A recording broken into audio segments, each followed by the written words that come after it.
आप देख रहे हैं इंडिया टाउन न्यूज, भारत की बात। नमस्कार, आप देख रहे हैं इंडिया टाउन न्यूज और मैं हूं आपके साथ मर्सी। स्वागत है आपका हमारे खास बुलेटिन राजधानी सरकारधारी में, जहां हम आपको छत्तीसगढ़ की महत्वपूर्ण खबरों से रूबरू कराएंगे। बुलेटिन की शुरुआत करने से पहले एक नजर आज की हेडलाइंस पर। मंत्री ओपी चौधरी ने बजट में की बड़ी घोषणा, रायपुर प्रेस क्लब के रेनोवेशन के लिए 1 करोड़ रुपए का दिया प्रावधान। वित्त मंत्री ओपी चौधरी ने बजट में पेट्रोल पर 1 रुपए की वैट छूट की घोषणा की। 1 अप्रैल से मिलेगा इसका लाभ, पेट्रोल होगा सस्ता।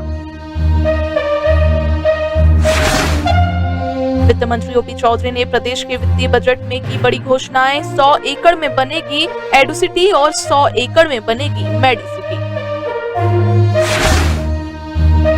छत्तीसगढ़ कोयला घोटाला मामले में 3 आरोपियों को मिली राहत। व्यापारियों और अधिकारियों के खिलाफ भी चल रही कार्रवाई।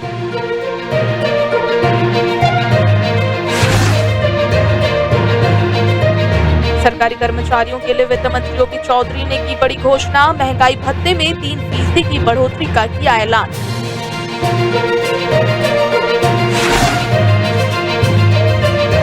मोबाइल नेटवर्क से जुड़ेंगे पिछड़े इलाके। वित्त मंत्री ओपी चौधरी ने की मुख्यमंत्री मोबाइल टावर योजना की घोषणा।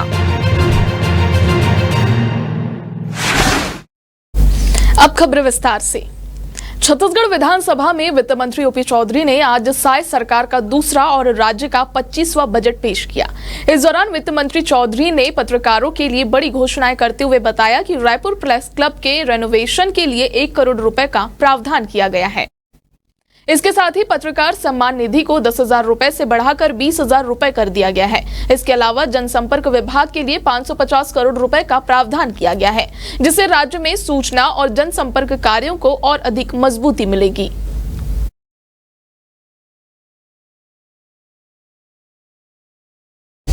वित्त मंत्री ओपी चौधरी ने साय सरकार का दूसरा बजट पेश करते हुए आम आदमी को राहत दी है।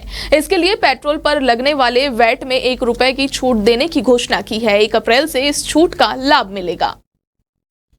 बता दें कि अब तक पेट्रोल पर 24% वैट और 2 रुपए प्रति लीटर सरचार्ज था।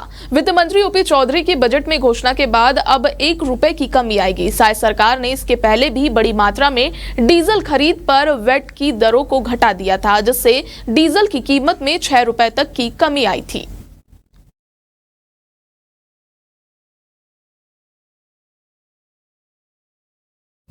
छत्तीसगढ़ के वित्त मंत्री ओपी चौधरी ने आज प्रदेश का वित्तीय बजट पेश किया।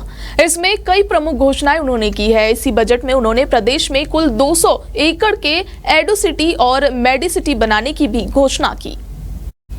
100 एकड़ में एडुसिटी बनने से यहां प्रदेश के लाखों बच्चों को शिक्षा और शोध के लिए विश्व स्तरीय सुविधाएं मिलेगी। इतना ही नहीं, इसके बनने से आधुनिक शिक्षा और अनुसंधान का प्रमुख केंद्र बनेगा। यह परियोजना राष्ट्रीय और अंतर्राष्ट्रीय स्तर की चिकित्सा सुविधा प्रदान करेगी, जिससे राज्य के लोगों को बेहतरीन स्वास्थ्य सेवाएं उपलब्ध होगी। इसके तैयार होने से छत्तीसगढ़ में हेल्थ सुविधाओं में भी वृद्धि होगी। मेडिसिटी की स्थापना से नवा रायपुर, अटल नगर में प्रदेशवासियों को एक ही स्थान पर अच्छी स्वास्थ्य सुविधाएं उपलब्ध हो सकेगी।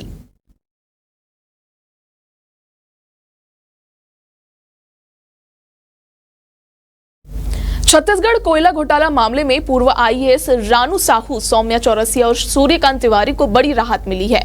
सुप्रीम कोर्ट ने इन तीनों आरोपियों को अंतरिम जमानत दे दी है। वहीं बाकी आरोपी अब भी जेल में बंद है। बता दें कि ईडी की जांच रिपोर्ट और आरोपों के आधार पर एसीबी ने कोयला घोटाला मामले की जांच कार्रवाई में इन्हें गिरफ्तार किया था। एसीबी ने कोल घोटाला मामले में तीनों के अलावा दीपेश टॉक, राहुल कुमार सिंह, शिवशंकर नाग, हेमंत जायसवाल, चंद्र प्रकाश जायसवाल, संदीप कुमार नायक, रोशन कुमार सिंह, शेख मोइनुद्दीन कुरैशी को भी गिरफ्तार किया था। इस मामले की जांच जारी है और संबंधित अधिकारियों एवं व्यापारियों के खिलाफ कार्रवाई की जा रही है।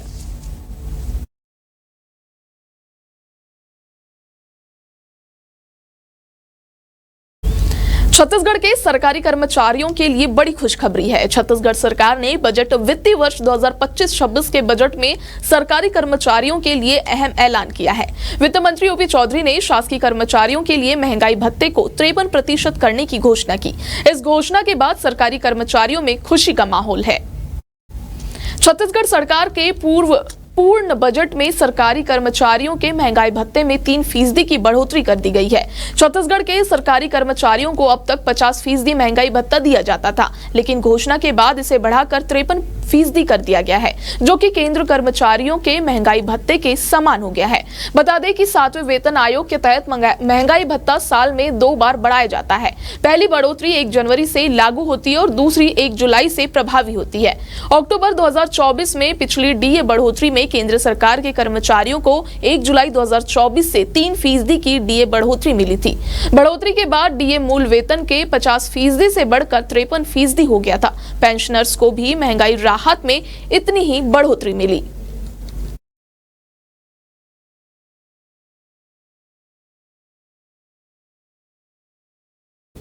वक्त हो चुका है छोटे से ब्रेक का। खबरें और भी है, बने रहिए इंडिया टाउन न्यूज के साथ। अब खबर आपकी उंगलियों पर, हर खबर पर हमारा नजरिया। इंडिया टाउन न्यूज, भारत की बात। ब्रेक के बाद आप सभी का स्वागत है। बढ़ते हैं अगली खबर की ओर। छत्तीसगढ़ की साय सरकार ने अपने कार्यकाल का दूसरा बजट पेश कर दिया है। विधानसभा में बजट पेश करते हुए वित्त मंत्री ओपी चौधरी ने GATI मॉडल के तहत विकास का पिटारा खोला। इस बीच राज्य में डिजिटल कनेक्टिविटी बढ़ाने के लिए मुख्यमंत्री मोबाइल टावर योजना की घोषणा की गई। इस योजना के तहत दूरसंचार क्रांति से वंचित क्षेत्रों को नेटवर्क से जोड़ा जाएगा। टेलीकॉम सेवा प्रदाताओं को VGF के माध्यम से प्रोत्साहित भी किया जाएगा।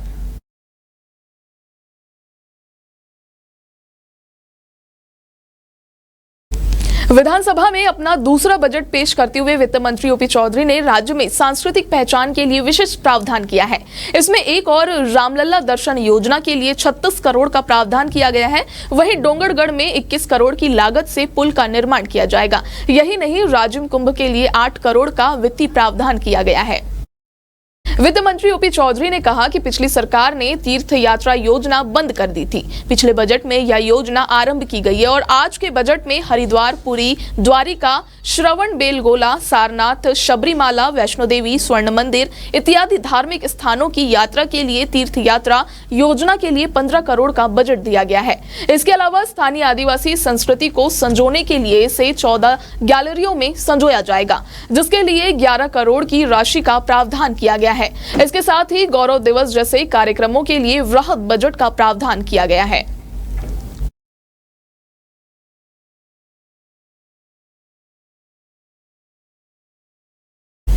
वित्त मंत्री ओपी चौधरी ने बजट में रायपुर दुर्ग के बीच मेट्रो चलाने को लेकर एक बड़ी घोषणा की है। वित्त मंत्री ने रायपुर दुर्ग के बीच मेट्रो निर्माण के लिए सर्वे का काम जल्द शुरू हो सके, इसके लिए 5 करोड़ रुपए के बजट का प्रावधान किया है। इसके अलावा बजट में कई प्रमुख घोषणाएं की गई है।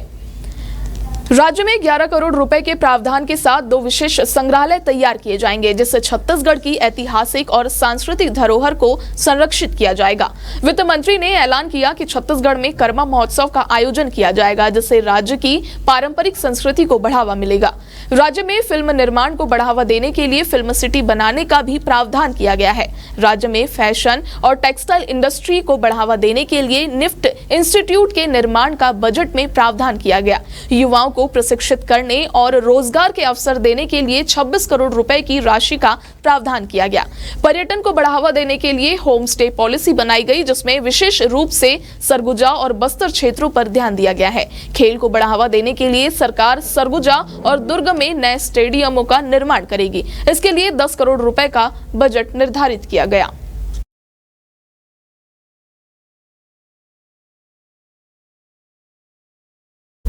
प्रवर्तन निदेशालय की कार्रवाई के खिलाफ छत्तीसगढ़ कांग्रेस ने आज राजधानी रायपुर में बड़ा विरोध प्रदर्शन किया।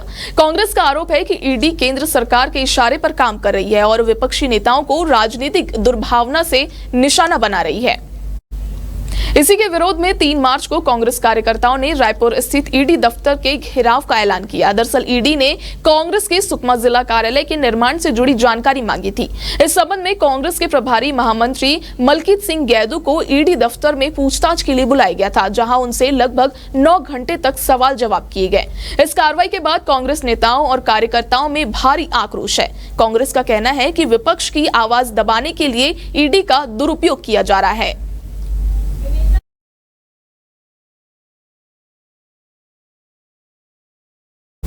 छत्तीसगढ़ में सरकार अब सड़कों के निर्माण पर फोकस कर रही है। इसमें बजट में नई योजना की घोषणा वित्त मंत्री ओपी चौधरी ने की है। इस योजना का नाम मुख्यमंत्री रिंग रोड योजना रखा गया है। इस योजना के लिए बजट में 100 करोड़ रुपए का प्रावधान किया है। यही अच्छी सड़कों की वजह से प्रदेश में होने वाले औद्योगिक उत्पादन की ढुलाई में आसानी होगी।